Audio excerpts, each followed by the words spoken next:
pelo que o Senhor é. Em nome de Jesus. Amém, Senhor.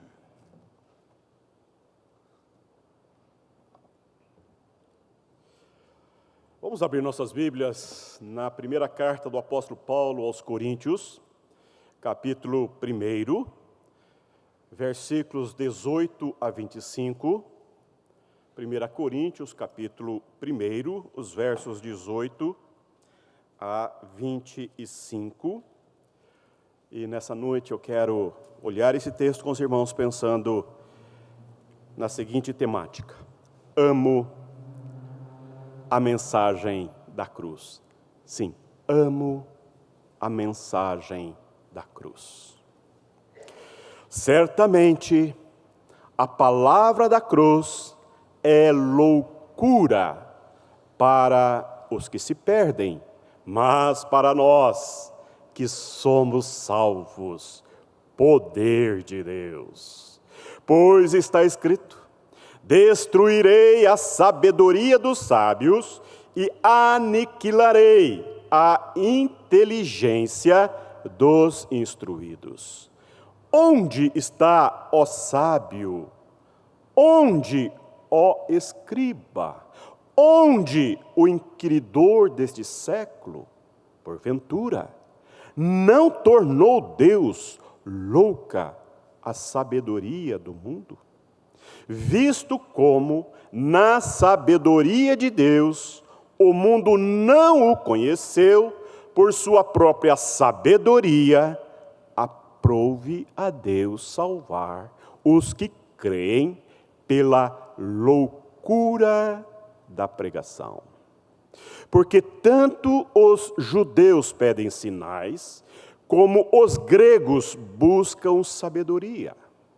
Mas nós pregamos a Cristo crucificado. Escândalo para os judeus, loucura para os gentios. Mas para os que foram chamados, tanto judeus como gregos, pregamos a Cristo, poder de Deus e sabedoria de Deus. O hino 266, Rude Cruz, se você tiver como projetá-lo aí, agradeço a letra. Ele tem no seu estribilho a seguinte expressão: sim, eu amo a mensagem da cruz. Seu triunfo, alegria será, pois um dia, em lugar de uma cruz, a coroa Jesus me dará. A segunda estrofe diz assim: desde a glória dos céus, o Cordeiro de Deus ao Calvário humilhante baixou. Nessa cruz, para mim, há mistério sem fim, porque nela Jesus me salvou. A cruz não é um acidente de percurso ao nosso Salvador. A cruz não foi proposta pelo Império Romano ao nosso Senhor. A cruz não foi uma cilada astuta dos líderes judaicos que conduziram o nosso mestre ao Império Romano para que, a partir dele, ele fosse pendurado no madeiro. Não. Não foi acidente, não foi um conluio humano, mas foi providência divina. O Cordeiro de Deus foi preparado antes da fundação do mundo, e ele sabia que ele vinha justamente para enfrentar, para suportar, para lidar, para estar pendurado entre o céu e a terra, pendurado sobre o madeiro, tornando-se, a expressão de Paulo, escândalo para os judeus, loucura para os gentios. Mas na cruz, Deus revela a sua sabedoria e revela o seu poder. A misericórdia e a justiça se beijam na cruz de Cristo, poder de Deus, loucura para o ser humano. Ô meu irmão, minha irmã, nessa noite, quando nos está proposta a mesa do Senhor, eu quero pensar com você esta mensagem que brota das Sagradas Escrituras. Esta passagem bíblica que Paulo escreve a uma igreja do primeiro século que estava recebendo muitas dificuldades que vinham, muitos questionamentos dos judeus, vivia numa cultura de pluralidade, em que os sábios, em que os filósofos, em que os gregos tinham alto pensamento sobre a nobreza humana, sobre o pensamento humano, sobre a elucubração humana, tudo tinha que fazer nexo, sentido para aquela cultura, tudo tinha que explicar racionalmente, com lógica, com clareza. O apóstolo Paulo surge falando uma outra linguagem, de um outro modo, falando de uma sabedoria, falando de um poder para aquela cultura que torce, que faz eles engasgarem-se com seus conceitos, com as suas verdades filosóficas, em que o próprio judaísmo não resolve, não tem força, não tem fôlego eterno para dar respostas para a existência humana. Deus fala, Deus comunica através da cruz de Cristo. E ela é para nós uma referência da maior mensagem que você e eu já ouvimos sobre a face da terra.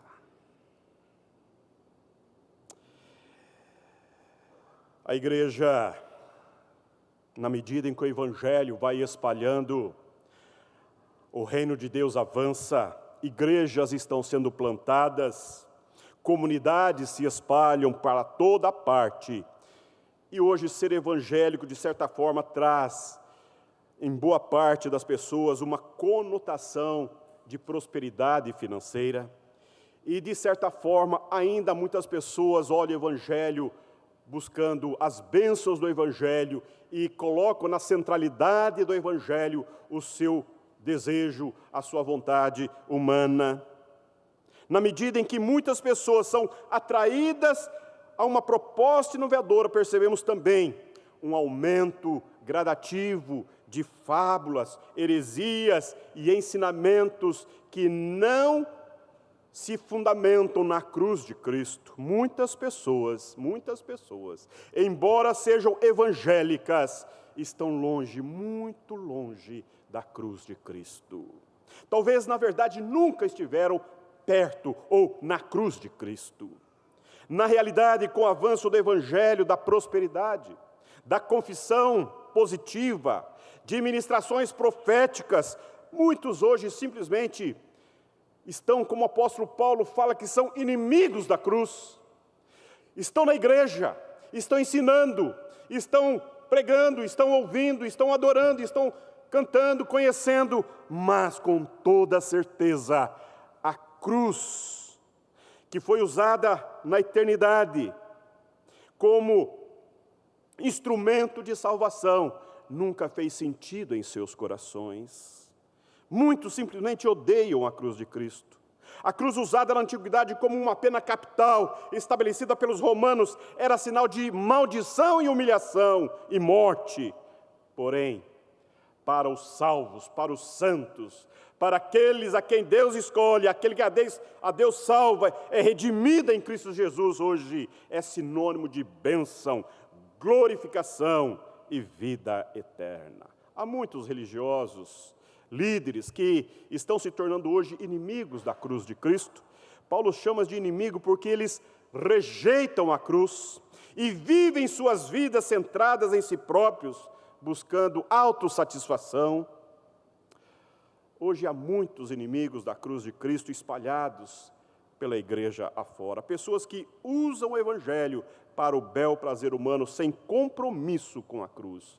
Não há evangelho sem a cruz. Não há bênção de Deus sem a cruz. Não há salvação sem a cruz. A cruz é, na verdade, o resumo de tudo que nós cremos, tudo que buscamos e o ponto que nos conduz a uma realidade de vida plena, eterna, aqui e na eternidade. A cruz nos aponta essa realidade que Deus revelou no Cristo, na cruz do Calvário. Meus irmãos, minhas irmãs, nessa noite eu quero falar sobre a cruz de Cristo, pensando em 3 verdades. Primeira verdade, devemos amar a cruz de Cristo, porque a mensagem da cruz é o poder de Deus para os salvos.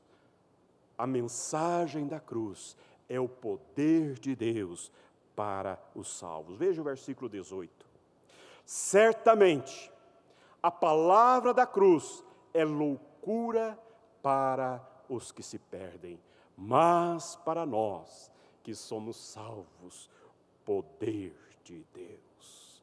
O poder da cruz não é manifesto quando a penduramos numa parede ou no pescoço, mas sim quando anunciamos a sua mensagem salvífica, pois aquele que foi pendurado nela morreu, mas ressuscitou ao 3º dia e foi glorificado como o Rei dos Reis, o ressurreto, o Deus vivo e eterno. A cruz em si mesma nada comunica, mas ela comunica, porque por ela o Rei dos Reis, o Senhor dos Senhores, o Deus eterno,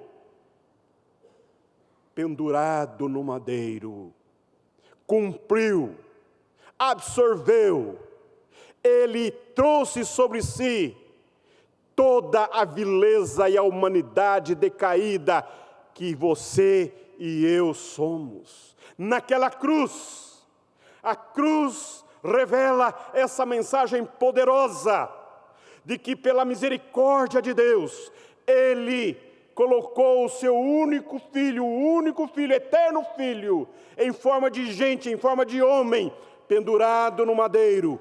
Ele foi vitupério, ele foi escárnio, ele foi ferido, ele foi rasgado, ele verteu seu sangue precioso.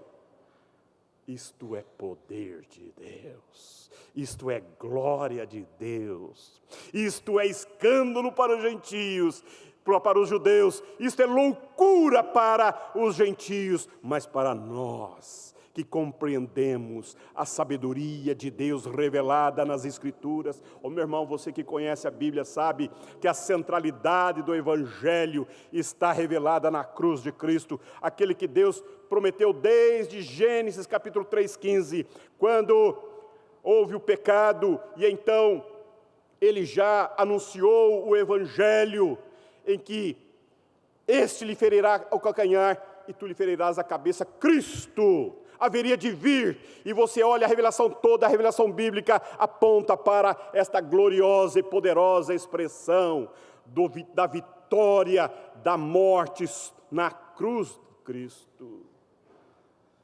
Eu não sei você, mas eu tenho tido uma experiência extraordinária.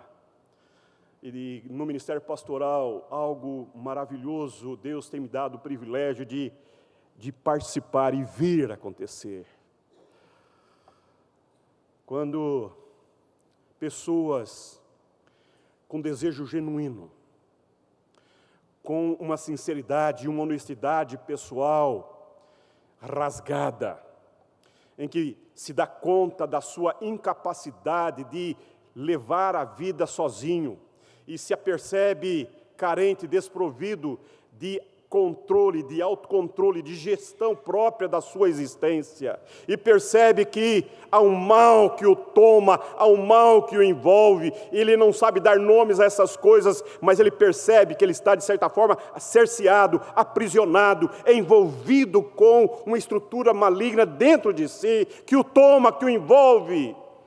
E quando ele se percebe dessa forma, ele procura ajuda, honesta, de verdade, gente séria, que quer enfrentar o seu mal, que quer lidar de modo bacana com a vida. Essas pessoas, quando nos procuram, meu irmão, deixa eu falar uma coisa para você, eu tenho experimentado isso, olha, quase que diariamente aqui na igreja. E então as pessoas falam: pastor, eu quero estudar a Bíblia com você. E nós pegamos a Bíblia e vamos lendo a Bíblia. E vamos lendo a Bíblia. E a Bíblia fala o quê? Fala de Jesus. Nós temos um material aqui na igreja que está disponível para você também, se você quiser estudar a Bíblia comigo, estou aqui à sua disposição, eu e todos os pastores da igreja, porque não há coisa mais preciosa do que para nós, pastores, abrirmos a Bíblia na simplicidade de uma relação honesta e sincera, sua e minha, para com as verdades eternas expostas na Bíblia, para conhecermos o poder da cruz. O que a cruz significa para pessoas, para seres humanos tão prejudicados quanto você e eu. E eu tenho visto pessoas que vão vendo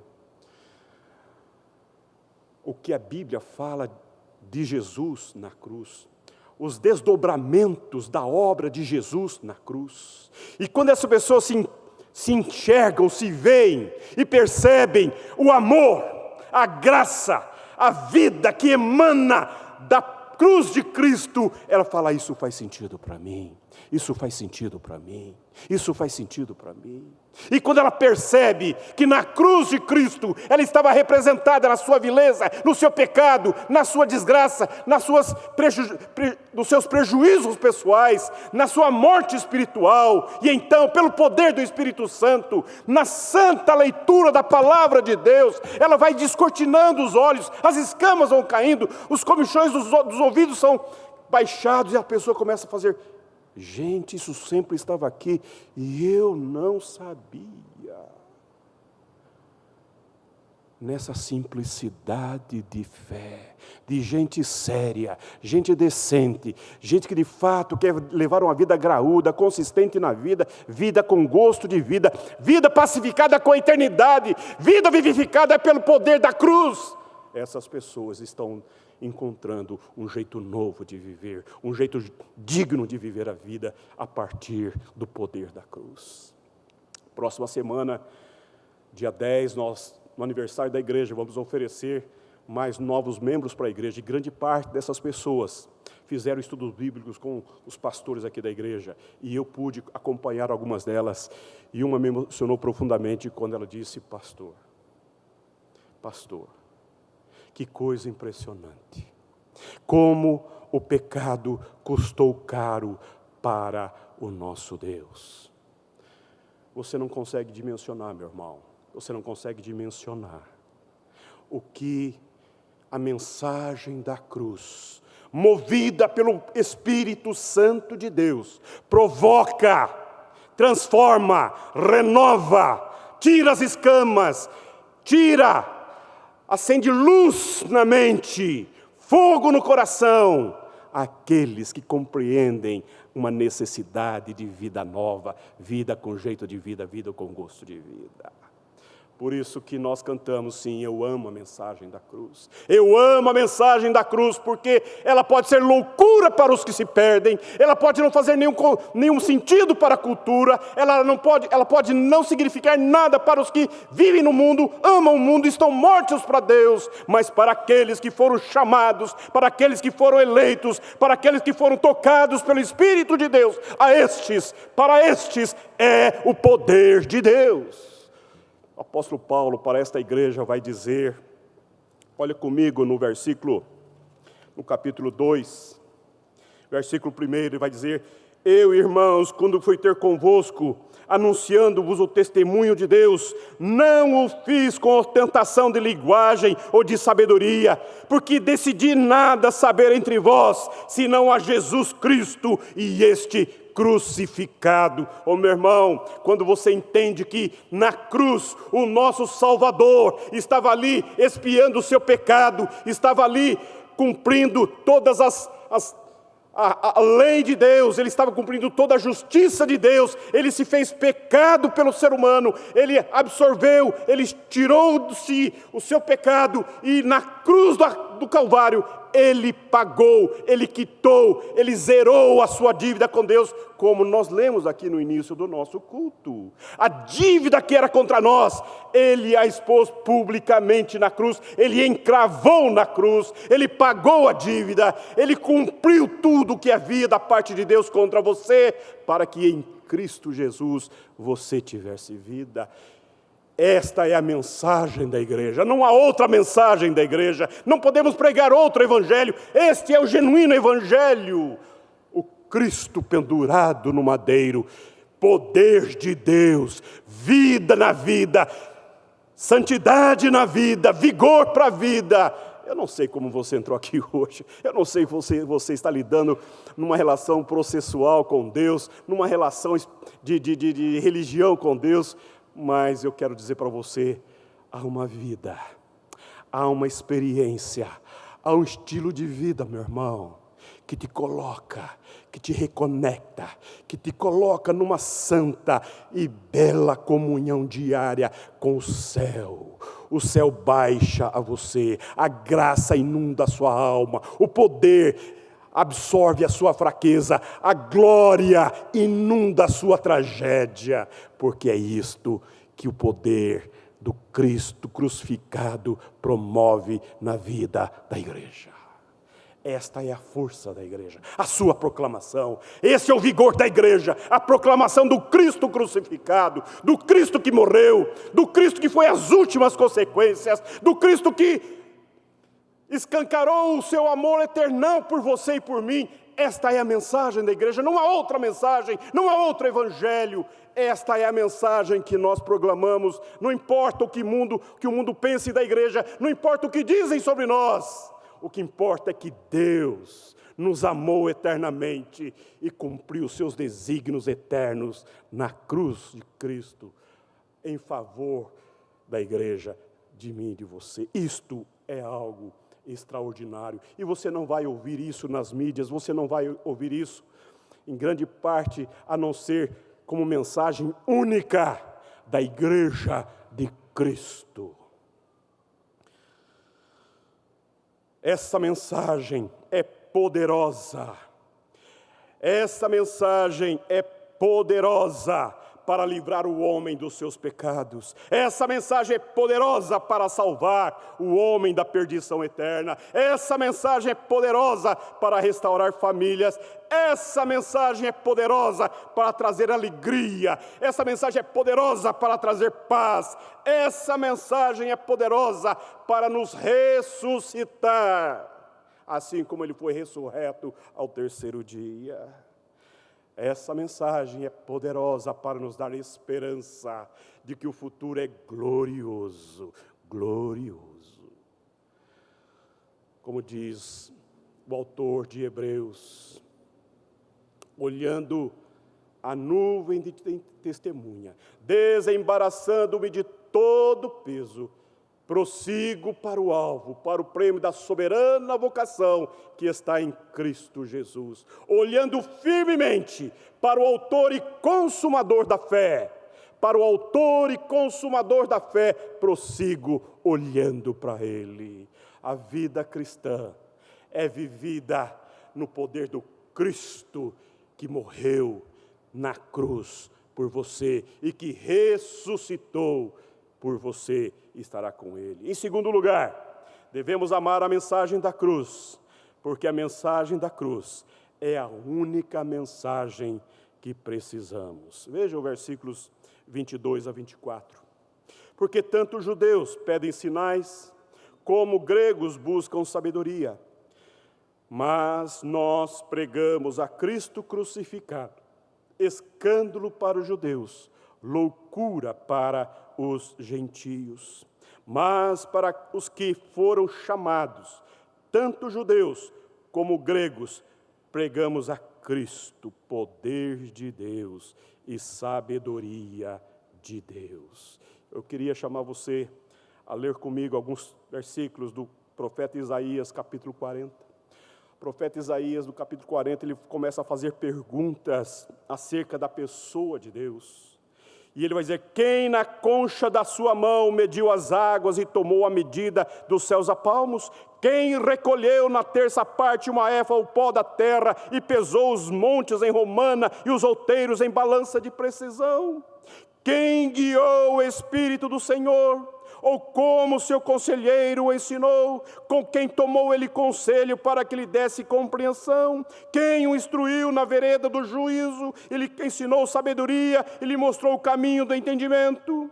Eis que as nações são consideradas por ele como um pingo que cai de um balde e como um grão de pó na balança. As ilhas são como pó fino que se levanta. Eu não sei, às vezes nós perdemos de vista o glorioso Deus que nos salvou, que nos redimiu e que nos sustenta e que nos firma na história. Muitas vezes a nossa mente é tentada a desviar o olhar do Evangelho. Muitas vezes nós somos assodados por vãs filosofias, por ideias interessantes, e desviamos o nosso olhar e desviamos o nosso foco da realidade eterna, de vida profunda, de vida com gosto, de vida na simplicidade do Evangelho. Muitas vezes nós tendemos ao prejuízo existencial, quando nós, descuidando de uma vida devocional atenta, estudando a palavra de Deus, vamos sendo meio que distanciados no coração e na mente de uma verdade cristalina e eterna: Deus reina. Deus reina. Deus governa todas as coisas. Tudo está no absoluto controle de Deus. Tudo está, sempre esteve e sempre estará nas mãos eternas e benditas do Deus que levou seu Filho à cruz do Calvário. Raciocina comigo, meus irmãos. A revelação humana de Deus se deu num tempo histórico dos mais adversos à igreja. Quando o povo hebreu, o povo judeu estava sob o domínio do Império Romano, um império fortíssimo, violento, que impunha pesado jugo sobre os seus súditos. O povo judeu era um povo espalhado no Império Romano, inexpressivo politicamente. Esse povo estava opresso. E eis que se não, Deus escolhe uma virgem comprometida de casamento, na fragilidade, na inconsistência da sua existência, na bucolidade de uma cidadezinha inexpressiva, num lugarejo qualquer, no fim de mundo daquele tempo, aquela jovem menina inexperiente, insignificante aos olhos da história, totalmente alienada de todas as conjunturas econômicas, políticas, mas o seu coração estava ligado ao coração de Deus. E do ventre dessa virgem vem o nosso Salvador. E ele então vai nascer não entre as pessoas, mas entre os animais. Ele vai nascer afastado, rejeitado, empurrado para a periferia das pessoas. Lá nasce o nosso Salvador entre os animais, num lugarzinho bucólico, extraordinário, no silêncio, naquela quietude daquele lugar. Deus escolheu para que o nosso Salvador viesse. Deus escolheu as coisas mais simples, mais rudimentares, mais insignificantes para revelar o poder, para revelar a sua glória, para revelar a sua majestade, para dizer que Ele reina, que Ele controla, que Ele dá o destino das nações. Esse menino surge dentro daquela cultura e ele vai revelando um conhecimento teológico que dá nó na teologia dos judeus. E esse homem vai revelar um amor extraordinário pela vida humana. Esse homem vai olhar a beleza que há na existência humana. Ele vai dignificar a história humana. Ele vai dar sentido para a vida humana. Ele vai revelar como viver a vida humana. Que sabedoria, que glória, que majestade, focada num homem que é único, sendo Deus, se fez homem. Sendo homem, é Deus. Esta expressão gloriosa de um homem simples, de uma cidade simples, de uma família simples, de uma mulher muito humilde. Deus revelou-se na história a partir das coisas mais pequenas e sublimes. Eu fico pensando que às vezes nós queremos o evangelho poderoso, nós queremos o evangelho transformador da nossa economia, o evangelho transformador da nossa política, o evangelho transformador da realidade cósmica, e na verdade Deus está trabalhando nos corações, Deus está chacoalhando, Deus está mudando realidades a partir de dentro do coração humano, a partir de dentro da existência humana. Deus lida com pessoas, Deus lida com gente, Deus se importa com as pessoas a quem Ele ama, e Ele parte atrás dessas pessoas. Por isso que nessa noite você está aqui, por isso que nessa noite você decidiu vir à casa de Deus e estar junto ao povo de Deus, porque na verdade você recebeu um convite amoroso e poderoso do Espírito Santo para vir na simplicidade da sua fé adorar a Deus. Às vezes nós criamos tantas expectativas humanas com o Evangelho, quando na verdade Deus está trabalhando nas entrelinhas da vida, na singeleza e simplicidade da vida, pelo Espírito Santo afinetando a nossa consciência, despertando o nosso coração para coisas novas, mudando a mentalidade humana para que nós possamos abrir-nos e vivermos uma realidade espiritual que nos está proposta. Isto é Evangelho, isto é Evangelho, é isso que o Evangelho causa na vida humana. Ele implode, ele explode os nossos conceitos religiosos, o nosso estilo pecaminoso de vida, e ele renova, e ele oxigena, e ele transforma, e ele renova a nossa mente, e oxigena o pus do nosso coração, e ele trata os porões da nossa alma, e a partir de dentro, coisas novas começam a acontecer na sua vida, na sua família, porque o Deus que vê é o Deus que age secretamente no teu coração. Por isso que a igreja não tem poder humano, a igreja não tem riqueza humana, a igreja não compartilha poderes, porque ela dá o que ela recebe, o poder de Deus pelo Evangelho. É para isso que nós somos chamados no mundo, para viver e pregar e anunciar este poder. Por isso que a única mensagem que pode dar sentido na comunicação da igreja é o Evangelho. É disso que nós precisamos. E é incrível como tantas pessoas gostam de receber bênçãos materiais, buscam a Deus por saúde, buscam a Deus por riquezas, buscam a Deus por carro novo, buscam a Deus por tantas coisas, mas vivem na migalha, numa miséria espiritual, num deserto da alma, numa tragédia de vida, tão cheio de quinquilharias, mas tão vazio de vida, tão vazio na existência, tão seco, uma secura na alma, porque não conhecem o poder da cruz, não conhecem o poder que emana da cruz de Cristo. O Evangelho é poderoso para transformar, para renovar, para dar a você profunda paz. E em terceiro lugar, nós amamos a mensagem da cruz, porque a mensagem da cruz nos dá segurança aqui e no porvir. Quando Jesus instituiu a mesa do Senhor, Ele diz: isto é o meu corpo que é dado por vós, comei dele todos. Porque todas as vezes que comerdes esse pão e beberdes o cálice, anunciais a minha morte, até que eu venha. E então, depois de ressurreto, Ele vai aparecer aos seus discípulos e diz: eis que estou convosco todos os dias, todos os dias. Há um hino que eu gosto muito de cantar no nosso inário, acho que é o 166, ele começa assim: achei um bom amigo, Jesus o Salvador, dos milhares o escolhido para mim. Levou-me as dores todas, as mágoas lhe entreguei, Ele faz-me puro e santo coração.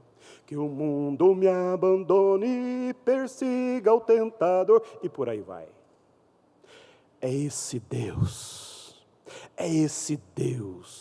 que está presente na nossa vida. É esse Deus que vem habitar no meu coração, a minha alma, a minha história, e vem fazer história na minha história, na tua história. É esse Deus presente nas angústias, nas tristezas, nos fracassos, nas vicissitudes. É esse Deus que habita no nosso interior. É nele, como diz o apóstolo Paulo, tudo posso naquele que me fortalece. Esta é a força da igreja, esta é a segurança da igreja. Cristo em nós, esperança da glória. Que Deus te abençoe. Vamos ouvir o coral e depois vamos celebrar a mesa do Senhor.